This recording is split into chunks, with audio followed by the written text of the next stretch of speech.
and we're back in record time.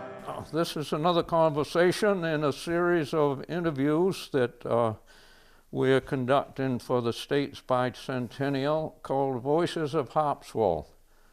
And I'm Sam Alexander. We have a gentleman with us this morning. He and I have known each other for some time and share a lot of the same interests. And I should mention that this is being done through the sponsorship of the Grange with a small grant from the State of Maine Bicentennial Commission and a much larger grant from a very generous Harpswell citizen. So without further ado, could you tell us your name and where you were born and grew up, and maybe a story or two about growing up and what you did when you were a kid? Jim Cornish, yeah. Conceived in Bowdoin, born in Brunswick, moved back to Bowdoin again. My father's side of the family came here to America in the 1740s and lived on Great Island, the first generation, and then my direct lineage moved over into Bowdoin in the 1760s. And a number of the Cornishes stayed around this area. And a friend of mine that's a historian over in Phippsburg tells me that that Cornish name shows up a lot in land deals. Turns out they were land speculators, a lot of them. And there are deeds over on Sheep Island and Yarmouth Island that have Cornish names on them. Over in the independent nation of Cundy's Harbor. Independent nation of Cundy's Harbor, by God. Yeah. So they, but I was born and raised over there, and you know, that side of the family's been there 250 years or so. Mm-hmm. Been there a while. And but I was raised on my grandfather's farm over in West Bowdoin. My mother's father, the Bernier side of the family, is where I was raised, and it was a subsistence farm for when I was quite young, and even up into my teenage years before my uncle started selling milk. My grandfather had a dairy herd there and a sawmill on the place, and in 1957 or 8, he bought a heifer at an auction that had Bang's disease, and it's quite a contagious disease, and the state came down and killed his herd, and he went to work sold the sawmill shortly after that to his partner. He and Irving Wheeler were partners in it, and Irving's grandson, Lincoln, still owns the sawmill. And it's been sitting up there on the hill ever since around 1960. I guess they moved it over there. So you and I share a few interests in reading material, yeah. Namely Wendell Berry and Wes Jackson. And yeah. Wes Jackson has a book called Becoming Native to This Place. Mm. He's talking about Salinas, Kansas, but we're talking about Harpswell, Maine. Yeah. And I think anybody could say that you've become native to this place, Jim. And you have Stone Soup Institute, which you're the major player in. And why don't you tell us some of your thoughts about community and living sensibly and sustainably, because you know that's people like to hear that stuff, but very few people live it, and you do live it. So yeah, well, I'll start with a story about becoming native to a place with a trip I made up to Canada one time to buy cedar shingles, and I was driving up on All the Stream Plantation. There was a handmade sign nailed to a tree that said art exhibit. And I thought it was probably some sort of prank that kids had done, because there was no town, there were no houses, there was nothing, just a sign on a tree. So on the way back, I stopped. I saw there was a pullover on the side, and I pulled over and got out of the truck and walked across the road, and I noticed there was a little trail going up into the woods. And I looked up it, and there was a birchbark wickiup there a ways, and I walked up to that, and trail swung to the right, and there were two women standing outside of this octagonal cabin. They waved for me to come in. One was Penobscot, and one was Passamaquoddy. It was Sipsis and Georgia Mitchell invited me to come up. Sipsis was a birch bark artist, and it turns out that during the land claim settlement in 1980 that the Penobscot had gotten 14,000 acres of land up there. And I asked her how many people lived on it, and she said about a dozen. And I said, why so few? And she said, well, because the traditionals within the tribe believe that our land is the Penobscot River Valley, that we don't really belong up here. But I told them that when the young people come here and they cut the trees down and clear a space for a garden, and they build a cabin with these trees, and they grow a garden where the trees used to be, and they drink the water from the springs and eat the fish from these streams, and eat the moose and the bear and the deer that wander around here, and it creates new life in the women. And these children are born here and do the same thing. Then we will belong to this place. It's about deep adaptation. It's about if you want to become native to a place, then you have to live it. You have to take the DNA into your body of this place. You have to eat the fish. You have to grow your food here. Mm-hmm. You have to live with the natural resources that are here. You have to understand where the springs are and where the mushrooms are. And you know, my house, the majority of it was built from lumber, right from this town. I had, in my lifetime, I've been part owner of 4 different sawmills, and I know you own a sawmill. Mm-hmm. You know, and that's another thing that we have in common, and that it's just a you know, to go deep and to understand the history, not in the broad strokes, but in the intimate details. Well, I know you farmed with horses and logged with horses. Yeah. And it takes a special person, I think, to have a relationship with work horses and have to train them, have to understand them. I've used oxen when I was young, but you have to have a special relationship with your animals to be able to do that, to be able to have them work for you, and above all, you have to treat them well. And how did you learn to use horses, Jim, and to farm in that manner? Did you do it growing up? My grandfather still had horses when I was a kid, and it was the thrill of my life. The cows kind of interested me. There was magic about that. You know, the cow eats grass, you get milk. How does that work? I'm not sure. and the pigs, especially when the sows pegged in the spring, was a good thing. Was always fun and interesting, and to find a litter of kittens in the haymow as you were getting down there in the spring, they'd been squirreled away. But my grandfather had horses until I was about 10 years old, and I was around them, and they fascinated me. And then by the time I grew up, I left the farm, which I will say, at 16 years old, it was just a streak of dust down the driveway when I left the farm, with no intention of ever doing it again.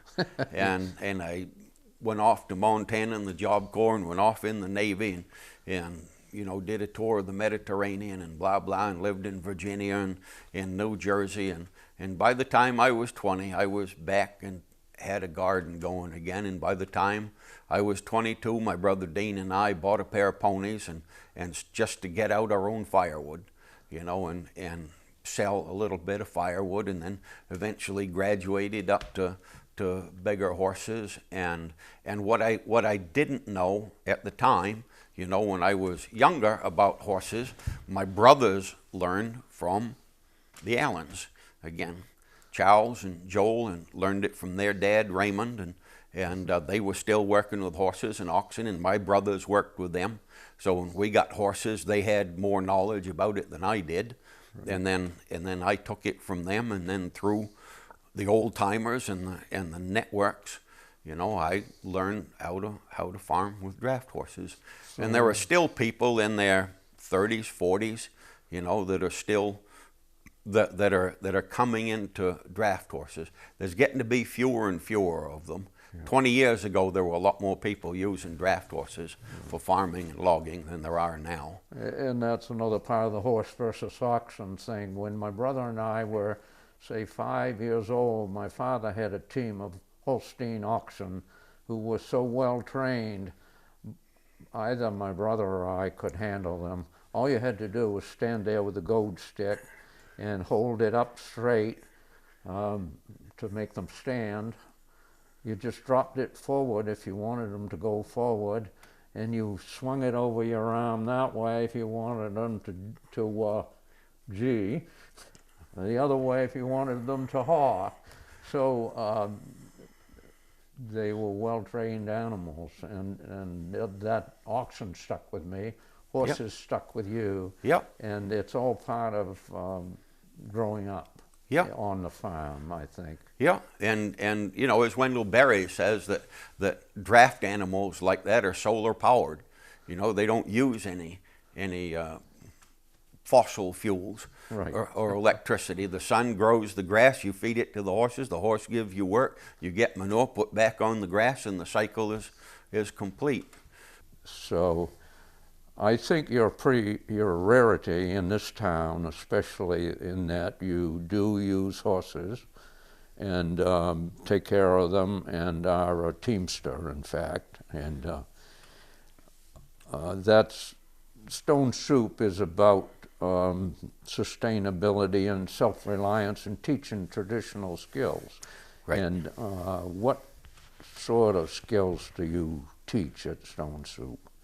Well, first, let me say that it does take a particular mindset and attitude and relationship to work with horses that is different from working with cattle. Yes, absolutely. You work with cattle. Right. You drive cattle. Your son drives cattle, some. And I know very few people that can actually do both. Yeah. So the Allen boys over in Bowdoin and their father Raymond could team ox and horses either way, and they were really good at it. Right. But one of the things about the Stone Soup Institute is that we try and look at some of the things from our past that worked well, that were just trampled into the dust on our stampede towards industrialization, and try and gather them up and look them over again and see, does this make sense or not? You know, we started butchering our own pigs and doing our own curing and smoking and sausage making, and it's the variety and the quality it's crazy to even imagine that you're getting in the grocery store is what we're having over here. It's so much different. And I just went to down to a friend's house in Lyman. He had a cow that calved, and her pelvic girdle got distended and broke her back, and she couldn't get up. And so we butchered her and made some, like 8 kinds of beef sausage. I've never eaten beef sausage. And it's crazy how good it is. And you can't go to the supermarket and buy beef sausages. Mm. I mean, it's the quality of life, you know, is it's crazy, you know. And we went down to the shore for a swim one time when I had friends here from Europe, and gathered up some mussels and brought them home to cook, only to find out that we didn't have any white wine. So we broke out a bottle of apple wine out of the closet and cooked them in that, and been doing it ever since. Be a long day before I go back to using it. I'll only use white wine if I don't have any apple or pear. I mean, it's so much better. Yeah. It's such a higher quality, and we make prosciutto. I've got a ham hanging in my living room that's been there for 10 years. Oh. I'm sorry, not 10. I exaggerate a little here. 2 years. But it's still fit to eat. Knock the dust off it and slice into it, and it's good, well-preserved meat. Aged, it's crazy good. And so, yes, it's what I grew up with, but it's also what I've expanded on to try and figure it out. Does an ice house make sense? Does to me. Why do we run refrigerators in the wintertime in this atmosphere when it's cold out here? You know, let's try and figure this out a bit. And I just ran into a guy who has a friend. I need to go and talk to him and find him out. But on the north side of his house, he has a cement foundation with a cement floor. I don't know the size of it, but it has a roof on it that you can lift off and move aside. And in the wintertime, he hoses it down with a couple of inches of water and lets it freeze, and then hoses it down again and keeps doing that. And hose it a little at a time so it can always expand up and not push to the side and break his walls out. And then he puts the insulated roof back on, and not only does he store his food in there in the summer, but he blows the air out of it to air condition his house. And I said, come on, how smart is that? You know, that's kind of an expansion on an old ice house theory. And the spring house that they kept the milk and cream in. Yeah, the spring house. It's and I was in Canada at one of those, what do they call them, like Sturbridge Village type of thing. And there was a box about maybe 14 or 16 inches square going up the wall with a little door that opened and closed. And when we went upstairs, I noticed there was another one up there. And I said, what's that? I said, well, it's sort of air conditioning. The box just went down through the floor into the cellar. And they opened up the cellar windows, and then you open up this little drawer, and it was just like a chimney. It would suck the cold air out of the cellar up into your house to keep it cool. So, is that better than plugging in this machine that's humming and going over here and using all this electricity? I think so. Yeah. So that's part of the thing that we're after. You know, and one of the one of the ways that we go after this is to go back. Most people, I believe, in this country, probably around the world, are not more than 2 or 3 generations removed from their agrarian roots, and it's in their DNA still, as Mitch and I discussed, and so it's still you can't change 10,000 years of genetic coding in 3 generations or 2 generations of industrialization. It's still there. We still want to do it. We just need to be woken up and given the skills to do it. But it's a very intimate relationship that you have to have in order to farm, and there are rewards that go with that. You know, when you're sitting aboard a plow and you're going with a pair of horses, you can hear the dirt rolling off the moldboard. You don't hear the tractor going, and it's a whisper, and you can hear it as you're changing from one soil type to another. Like the one field that I plow has 4 different soil types in it, from one end to the other, and you can hear it changing, and you can smell it changing, and it's really interesting, and it's intimate, and it's also a piece of that deep immersion, you know, to become native to the place, to understand your soil and your soil types, you know, and the Stone Soup Institute is about that very thing. It's about trying to find the values that you have in your life, in your you know, your moral codes, and try and adapt that to your lifestyle. I know different skills like woodworking and raising your own vegetables and all these things that lead to self-sufficiency, if you learn how to do them, you develop a sense of pride in doing it, and that is a major part of the reward. You realize right from the start that you're never going to have much money, and then you realize that money really doesn't matter in the long run. So a lot of people would say we aren't successful in life, but it depends on your values. And I'm preaching, aren't I? No, A bit. no, you're not. You're telling the truth. If you read Wendell Berry, and he wrote a little piece called The Mad Farmer's Manifesto. Yeah. And I know you're familiar with it, and I am too. And you realize after a bit that mad doesn't refer to insane. Mad refers to angry. Yeah. And the farmer is angry because of a variety of reasons. Yeah. He's angry because his market has gone away.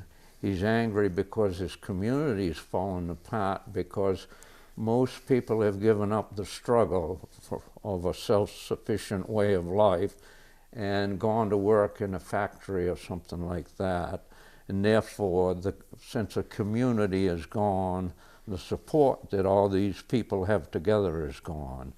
And I'm a great fan of Wendell Berry's and have read most of his writing. Me too. But you also get the sense that the government will tell you that it's out of place in this modern world. So what do you think of modern agriculture? Well, so-called modern agriculture. So-called, industrial agriculture. Right. Is, you know, we have gotten to the point where in industrial agriculture, where you don't even have to drive your tractors anymore. Right. You find a big field, mostly out there in the Midwest. You program the computer in your tractor to your laptop, and you sit in your house and turn the thing loose, and it just runs from one end of the field to the other end of the field. Right. And it just gobbles up the earth like it's some sort of a dispensable my item. sense of it, that modern agriculture, my sense of it is that it wastes resources tremendously, that there's going to come a day when things will be pretty much polluted, and no more timber, no more good land to farm, polluted water. One of the things that Wendell Berry talks about in his book, I can't remember if it's in The Gift of Good Earth or The Unsettling of America, but he talks about the two basic types of Europeans that landed here, and they were nesters and boomers. And the boomers came here for the lumber, they came here for the fur, they came here for the gold and silver, and they just kept going from one boom to the next. Mm-hmm. And then there were the nesters, the people that just wanted land. A lot of the Scots from the Highland removal, you know, were just wanted in the Irish, and a lot of the English, because all of the land was owned by the landlords over there. And they just wanted a piece of land to take care of. And some of them did use up the land and leave it behind and go on to the next thing. But some of them, like the Alexanders and the Dunnings and the Allens and the Wheelers, you know, took care of their land and are still farming it. You know, there was a woman asked me one time, you know, do you teach permaculture at your school? And I said, we teach agriculture. You know, permaculture is an abbreviation for permanent agriculture. Mm-hmm.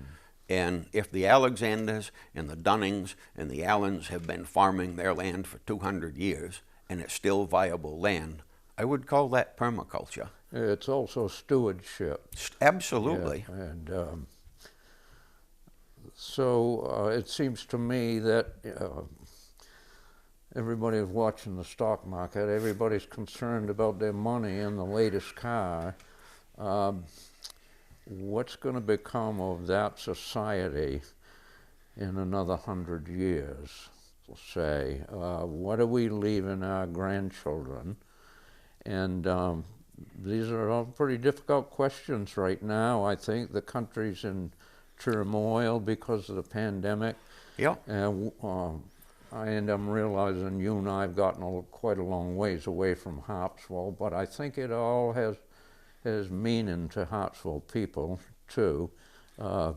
So we're certainly not going to solve these problems sitting here this morning, but we'll give the television camera our views on it nevertheless. And I think it does have a bearing on Harpswell and the state of Maine's 200th anniversary because of the way life here has changed.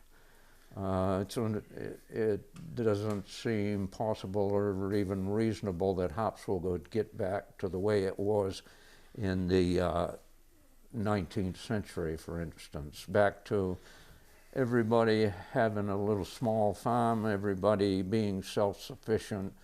The natural resources around here are quite great as far as fishing goes and farming goes and everything else, but modern society doesn't value those things the way they did back then, and the community of like-minded people is gone. So what I think you're trying to do is establish that sort of community. Takes a certain amount of like-minded people. It really does. And you know, community is a word that's been bantered around, you know, and used quite loosely, you know, and I would like to, you know, bring it back to its more original context, you know, as you have just mentioned, a group of people with similar values and mindsets and ethics that populate a particular area. And a lot of what we try and teach at the Stone Soup Institute is that you know, we're trying to improve the quality of life rather than the quantity. Yeah. That and I got an email. Yeah, I do use a computer, and I did get an email maybe a year or two back, and it was the definition of the gross national product. And what the gross national product actually measures is the rate of speed at which we are turning raw materials into garbage. Mm-hmm. That every time someone buys a new refrigerator and a new cell phone and a new automobile, even though there's nothing wrong with the old one, you know, all we're doing, all of the stuff that we replaced is going into the garbage heap somewhere. And it's a very wasteful sort of lifestyle that people are living now. And you know, my friend Earl Mitchell, you know him, Mm-hmm. nice guy.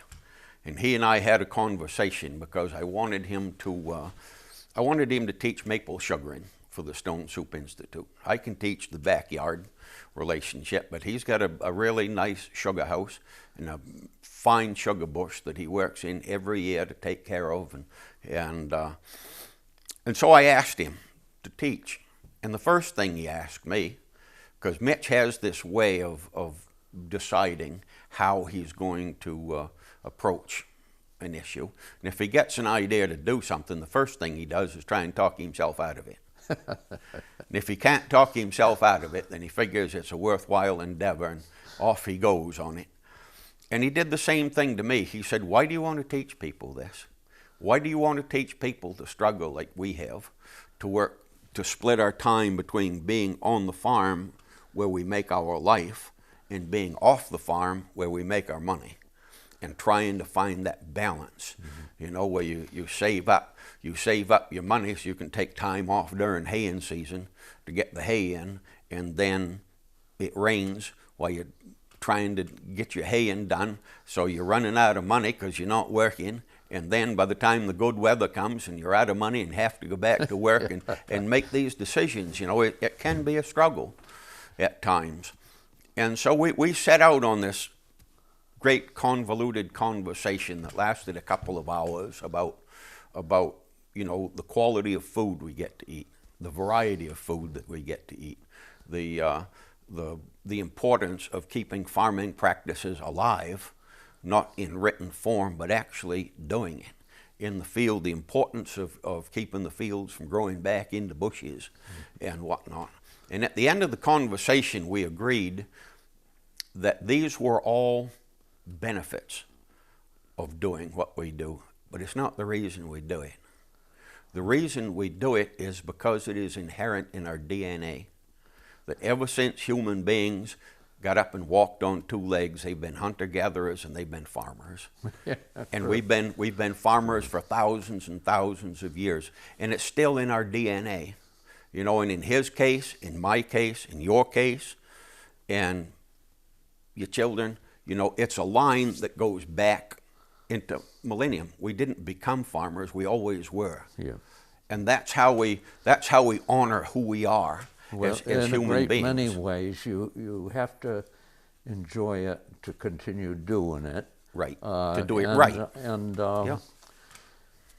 it's like hay, and I cut and bale hay and sell it to people with horses, and we use most of it right at the farm. But a lot of people consider haying a real nasty job, sweaty, hot, and all of that. But I actually enjoy it, and it's the one thing I did when I was a kid that I enjoyed. I didn't like hoeing corn, but I liked making hay. And you were talking about community. The Amish and the Mennonites have established a few successful communities in Maine. Yes, they have. And they are, as you said, a group of like-minded people. Religion connects them, farming connects them. They've been successful without outside help, without any government Subsidies. There are teams of lawyers in the Midwest who, quote, farm the government for corporate farmers and huge farmers. I just think that's wrong. I do too. But I admire the Amish and the Mennonites. They had their own communities. I'm not sure I could be that secular, but they are, and they're successful. Especially out in Ohio, the Amish are very successful in Pennsylvania, right, in certain towns. They've kept, and as you said, they've kept that way of life, and they haven't changed their practices because of more money, because of having something newer or, quote, better. Right. They've kept on. So I think for people who've been here a long time, it's keeping on is what matters. Yep. And the rhyme of the Ancient Mariner, the hermit says, keep on, keep on. He says it cheerily. And I've always remembered that line, and I think it helps you in life. Just keep on. You'll find something that you enjoy, and you'll find a way to doing things to survive. How about music? You're a musician.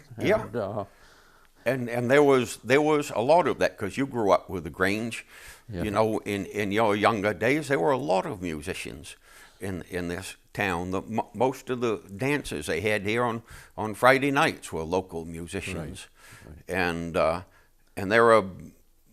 there's still quite a few. They don't have much of a venue to expose themselves, but there's still, once you get, it's kind of an underground thing, but there are still quite a few musicians in this town. And but I want to back up for just a minute what you said about haying, because to me, I've done it, you know, hayed with horses, and I've had several opportunities to be in barns that still had the equipment in it for putting up loose hay. Mm-hmm. And I've always put up loose hay when I did it.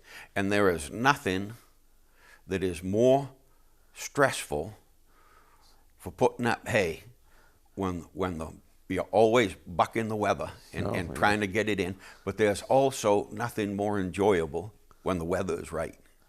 When you can pull 4 or 5 days together of beautiful weather, it is just a great deal of satisfaction. And there is a great deal of satisfaction in figuring the weather and getting it in when the weather's bad, too. Yeah, and knowing you have it in the barn to keep your animals through the winter. Yeah. Yep. And that's a good thing. And the Amish, you know, with their religion and their practices and their ethics are not separate. It's all a part of their religion. Mm-hmm. You know, and I see young people that are coming into farming now, and there are a lot of them. There are a lot of young people that are getting into farming now, not in Harpswell, but within the state, and they are approaching it with a not secular, but surely a religious mindset, that agriculture is a religion to them and their community is a religion to them. Mm-hmm. And they're not like the second wave of back to the landers that I was witnessed, you know, when I was in my 20s. These young farmers that are coming on now are serious about their craft, about their ethics, and about what is really important and where the balance is. Mm-hmm. And that gives me hope. You know, Wendell Berry said in his book, The Unsettling of America, that in 1948, there was 36% of the population of this country still lived on farms. And by 1988, 40 years later, we were down to 3%. Right. And a lot of it had to do with economics, but a lot of it also had to do with government policy of get big or get out. Yeah. And in the early 1960s, you know, late 50s, after World War II, and industry was really picking up in this country, and they needed more workers in the cities. And that was a part of the plan, was to make it so rough for them on the farm that they had to leave and go to the city and work. And it caused this huge exodus. And I can remember back in the late 70s when the government had a milk buyout. They were buying out dairy herds, right, to get rid of the glut of milk. And so many people took the buyout pretty quick, they were short on milk. Yeah. And they had to reverse their policies a little bit. But most generally, whenever the government gets involved in agriculture, it always is a boondoggle. I have yet to see any government program that has really worked well. Mm-hmm. I think we subscribe to the old main creed of acquire something, use it till it breaks down, fix it, use it again, and keep on fixing it until it absolutely, something happens to it that you cannot fix personally, and it costs too much to hire somebody else to fix it. And then you set it aside for spare parts for your new one, which is similar. Yeah. But yeah. I think that's probably a contest there.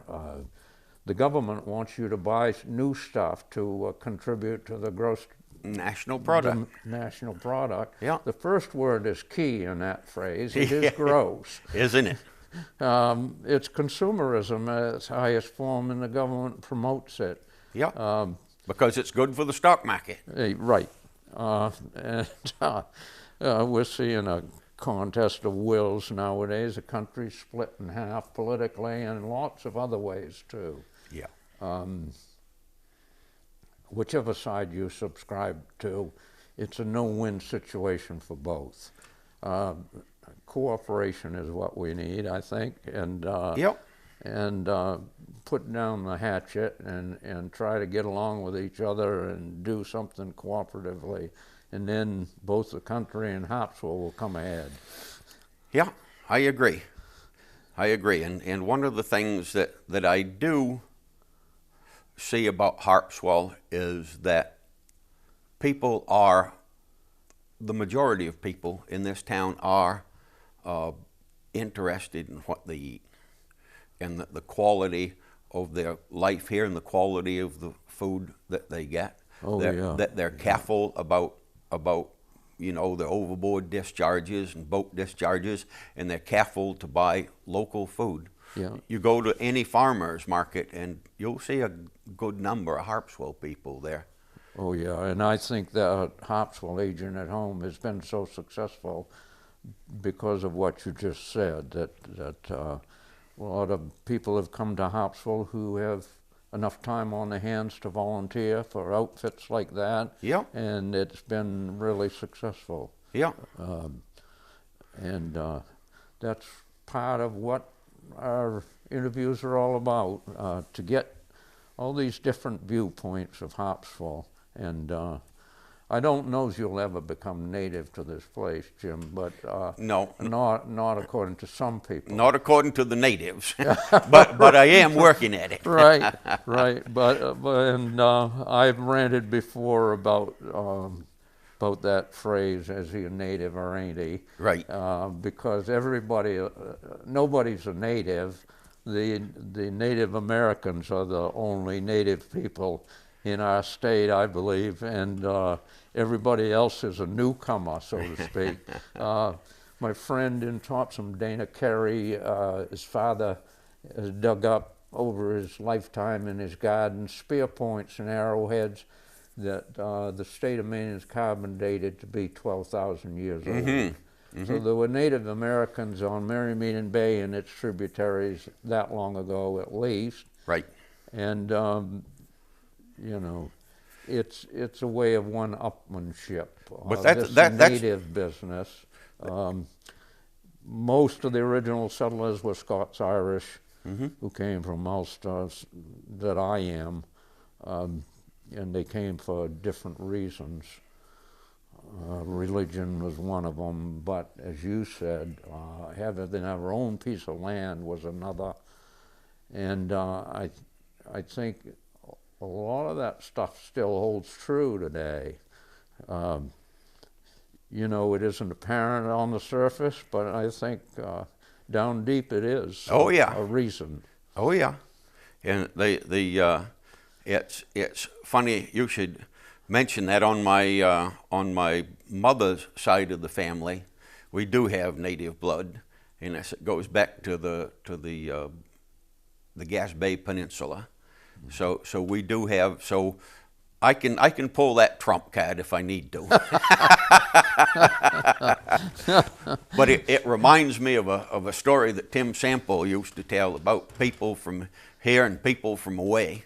And he said there's nothing wrong with either group. It's when they start trying to fudge things a little bit. People from away start trying to act like they're native people trying to act like they're from away, and things get a little ugly at that point. But he said his neighbor claims to be a native, but he knows for a fact that he was 3 months old when his mother dragged him across the border from New Hampshire.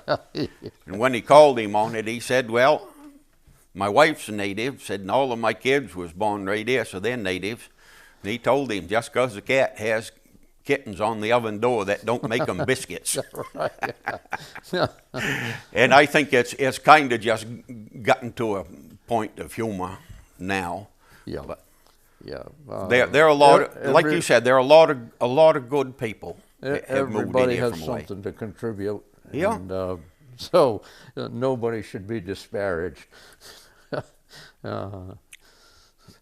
Yeah, judged more on the content of the character than what's on the birth certificate. Right, Martin. Well, I think we could go on a long time, but I'm kind of drawing a blank on what else to talk about. You want to give us some of your thoughts on the future here in Harpswell, Jim? And well, yeah, I think that that there's business, a lot of it between the tension between the natives and the people from away has more to do with social structure than anything else. You know, the people come here from away feel like the taxes are reasonable here because they're much lower than where they came from, mm-hmm. and they feel that the property, you know, values are much lower than where they came from. And if you look at property values on Cape Cod, you know, you would understand that yes, property values in Harpswell are reasonable, but when you are working the land and working the water to come up with money to pay the taxes can be difficult. And to buy, to even come up with the money to buy the property in the first place can be really difficult if you're from here and you don't have a bankroll from away. I mean, it's the same as if, I sold my house for $200,000 and went to Mexico. I'd have a lot of money. I could buy a lot down there. And it's the same difference. Right. And it's something that we need to try and figure out in this town if we are to have a mixed, viable population. A good indication of that is the increasing number of fishermen who live out of town. Yeah. Simply because they can't afford to buy a place here in town. Yep. If it's on the shore, the price is out of sight, and prices away from the shore are getting up there too. So a person of modest means is in danger of not being able to live here. Yeah, you drive around Topsham, Bowden, Bowdenham, you'll find lobster boats up on the cradles for the winter and piles of traps. Right. And you're thinking, well, they're not fishing here, that's for sure. They're fishing down in Harpswell or Phippsburg or Georgetown or somewhere, but they're not fishing in Bowden, Bowdenham. Not for lobsters, at least. Not for lobsters, at least. And, one of the things that I would like to see, and I don't know as it will ever come to fruition, but I would like to see boat building and shipbuilding return to this town. I think it would give it back some of its soul. Yeah. That it's lost. And when I say it's lost its soul, I mean its deep roots. When I moved to town in 1973, by marrying a native, by the way. And that has to happen. The natives got to go out of town sometimes, or the family tree winds up looking like a telephone pole. Yeah, it doesn't branch. No branches on it. But in 1973, the Allen Point Road is less than a 1 mile loop where I lived on. And Irving Chipman still had a small flock of sheep there. Herman Morse was still raising Hereford beef there. Yeah. Shubal Merriman was still raising replacement cattle. And Jeff Morrill, not Jeff Morrill, he did after, but Frank Hummer was still raising beef animals over on the old Stover place. Right. And Jeff Morrill after him. So there was 4 farming operations right there that disappeared real quick. And it was part of that, just Herman got older and his next generation and the one after that were not interested in keeping that struggle going. Boat building too, because Herman was a lobsterman, but he was also mainly a boat builder, and he built lobster boats. Yeah. No call for wooden lobster boats these days because they're all fiberglass. But there's still traditional wooden boat building scattered around here and there. Yeah. And mostly it's moved down east, but it used to be a lot of it here in Harpswell. Yeah. The number of shipyards that were here was incredible. You read Captain Abbey and Captain John? Oh, of course, yes. My ancestors worked at the Pennell Yard. In the winter, they walked across the ice of the bay to the Pennell Yard and worked there. Yeah. And they made, what was it? I think it was 78 ships they built in 100 years there. Yeah. That was an incredible amount of shipbuilding. Yeah. And then you came down a bit, was Wilson's. Wilson's, and directly across, John Jordan built a few ships at off what's now called Peabody Road. Yeah. Jordan's Point. Yeah. And the Schofields, of course. Yeah. We, by the way, the Bicentennial Group have it's at the printers now. We're republishing a pamphlet that was put out by the Garden Club in 1964, I believe. Harpswell Shipyards and Shipmasters, and that will be available soon. Good. Also, we as a group are planning on putting together a book We've lined up 15 or 20 people to write chapters on different things about Harpswell, about fishing, about farming, about, well, I'm supposed to write a piece about fraternal organizations. Yeah. And all of, to describe life in Harpswell. And we hope this book will become a permanent part of the record of the state's 200th anniversary. Good. So those are a couple things we're doing. We've talked about others. These interviews are another part of it. And we want to get a permanent record of different viewpoints and different people such as you who inhabit the town and have their own unique take on what things are.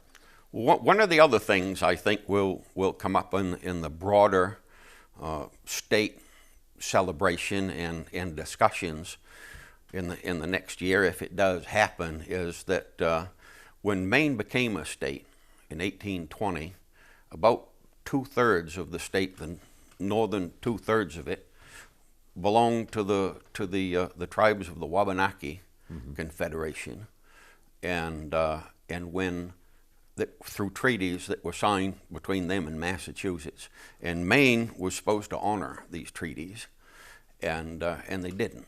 They just kept whittling them away and whittling them away. And I know that the indigenous peoples are going to have something to say about that. There's going to be more than the land claims of the 1980s. Yeah, I believe that is going to be reopened and up for discussion again. And, you know, the native people that I've talked to are not interested in taking over the city of Bangor. You know, they don't want to jump out of the frying pan and into the fire, but they're you know, interested in discussion and negotiation and rematriation of some of the lands, you know, that were piddled away over the years. So it's going to be an interesting conversation. Yep. Good. Yeah, and re-education, you know, of the history of Maine, and it's going to be an interesting time, and I think that I'm glad to see this oyster hatchery down here. I think that's going to be a good forward step. What was it, in the 1850s that they imported a lot of oysters from France and tried oyster farming then? Yes, around Middle Bay. The upshot of all that was, although it wasn't real successful, was the establishment of European oysters along the coast of Maine. Right. Which are still here. Right. In fact. I'm actually, Saturday, I'm going to go pick up a few to eat. So you know, to see oyster farming kind of come back again is, I think, is a good sign of the health of this whole area, and the number of people that are farming oysters over in Basin Cove and Snow Island and different places around town, which I think will lead to a resurgence of native oysters as well in a wild population. I know that as I've been going out there and gathering the European ones, I have stumbled across a few American oysters that have broke away from the farms and are out on their own again. Yep, there are a few wild ones getting established. So that tickles me. I think that's an uptick for the town of Harpswell down the road in the future, you know. But like I'll just use, for instance, Clem Dunning's farm. You know, before he died, his property taxes were $10,000 a year, and to a retired, you know, county ag agent and a retired school teacher, that's quite a sum of money. And the you know, the town father explained to me, if it wasn't for the open space and the tree growth, it would be $20,000. Well, that's not very helpful. It's like saying, do you want to get your finger broke with a 5-pound hammer or a 3-pound hammer? You know, it's the same break, chummy. You know, that's not a solution. You know, it's putting a Band-Aid on something that's really quite broken, and we need as a town, as a people, to decide, do we really value this agriculture in this town, and what are we willing to sacrifice to make sure that it survives? Yeah. Or it's quite possible that we will find ourselves in the same situation that we left in England, when the landlords owned all of the land and the peasants just leased it from them and were at their beck and call. And it's quite possible that that's where we'll wind up. And we have to ask ourselves, is this what we really want as a community? So I think there are some bright spots in the future of Harpswell, but well, the school situation is another thing. When my children were young and started school here in the 1970s, we had to build an addition on the school down here and the one over on Great Island to accommodate the children. And now you know that we had to close this school, consolidate the two, because there are not so many children here in town now, which is an indication that all the young people have moved out. Right. The population in Harpswell is the oldest population in the state of Maine. And Maine has the oldest population in the country. Right. So it's possible that Harpswell is actually the oldest population in the country, which is not really viable. No, it's going to catch up with us, isn't it? It is. It is. And when I read the last report I read on the demographics of Harpswell, that the that the average length of home ownership in the town was 10 years. That many people retire here, and within 10 years they're tired of driving to Brunswick for medical or to the libraries or to buy groceries or whatever, and they sell and move into Brunswick in one of the assisted living or Topsom, and that sort of thing. And it's an indication of where we are as a town, what we need to look at, and how we're going to change this. Thank you, Jim. It's been a pleasure. Always good to talk to you, Sam. Same here. I don't know whether we've bored the whole town or not, but it really doesn't matter. It's our viewpoint, and and that's what this is about. Yeah. Differing viewpoints. Yeah. We'll get somebody here to try to counter what we've just said. That's democracy, isn't it? That's democracy, but I think you'd be hard pressed to find anybody that could counter that much common sense. All right. Hey ho, roll and go around Cape Horn to San Francisco. Shantyman, sing, boys, pull on the line, and we're back in record time. Now at Bath down in Maine they built many tall ships. They were paired up and flanked and launched down the slips. The strength of our nation was built on the pine of the mast trees that harnessed the wind. There were schooners and sloops and all kinds of small craft. They were warships with cannon both forward and aft, and the queens of the seas, down-easters and clippers, mighty proud men were their skippers, with their hey-ho, roll and go.